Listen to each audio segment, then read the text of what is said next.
capítulo 2, a partir do primeiro versículo: tu, porém, fala o que convém à sã doutrina. Ou seja, fala o que convém à sã doutrina, sem medo. Sem medo. Se alguém ficar ofendido, está ofendido, é melhor a pessoa se sentir ofendida por você ter falado, ter pregado a palavra de Deus, é claro, sempre mantendo aquela ética, né? Porque quem tem a responsabilidade de exortar a igreja, de doutrinar a igreja, sempre é o pastor presidente, o dirigente da congregação, debaixo daquela subordinação do pastor presidente, mas devemos pregar a sã doutrina sem medo de ofender alguém. Ok? Quanto aos homens idosos, que sejam temperantes, respeitáveis, sensatos, sadios na fé, no amor e na consciência. Então, ele está dando instrução para os idosos. E aí depois, quanto às mulheres idosas, semelhantemente, que sejam sérias em seu proceder, não caluniadoras, não escravizadas a muito vinho, sejam mestras do bem, a fim de instruírem as jovens recém-casadas a amarem ao marido e a seus filhos, a serem sensatas, honestas, boas donas de casa, bondosas, sujeitas ao marido, para que a palavra de Deus não seja difamada. Agora, ele escreve aos jovens, versículo 6, quanto aos jovens, de igual modo, exorta-os, para que em todas as coisas sejam criteriosos. Torna-te, Tito,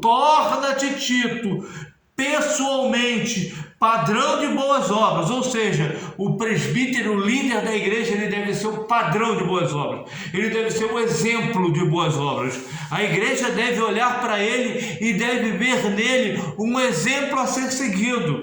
Então, torna-te pessoalmente padrão de boas obras. No ensino, mostra integridade, reverência, linguagem sadia e irrepreensível, ou seja manso, linguagem sadia, seja manso, com a linguagem sadia, exortando com uma linguagem sadia e irrepreensível, para que o adversário seja envergonhado, não tendo indignidade nenhuma que dizer a nosso respeito.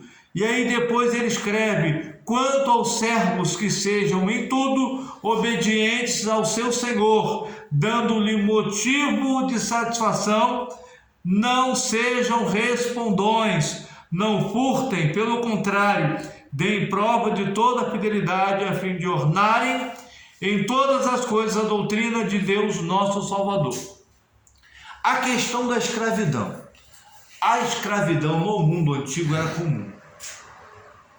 Mas a escravidão no mundo antigo, ela vinha por duas vias. Escravidão por guerra e escravidão por dívida.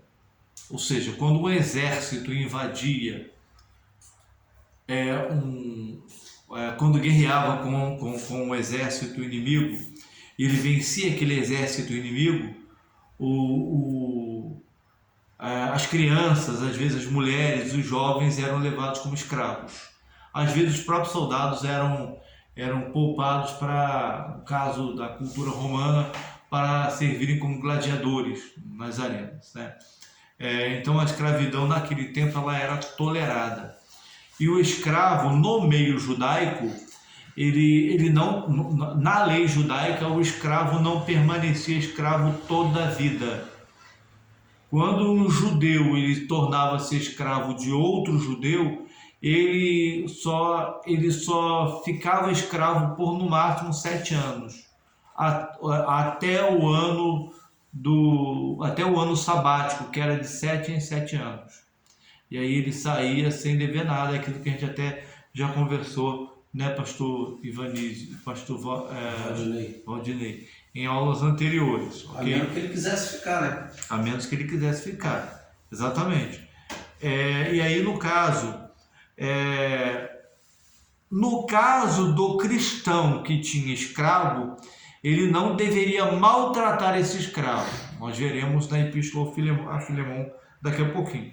E no caso do escravo, que ele era cristão e servia, independente se o dono dele era cristão ou não, ele deveria manter o exemplo, ser honesto, ser submisso, não responder ao patrão, né, para ganhar o dono, no caso, para Jesus, ok?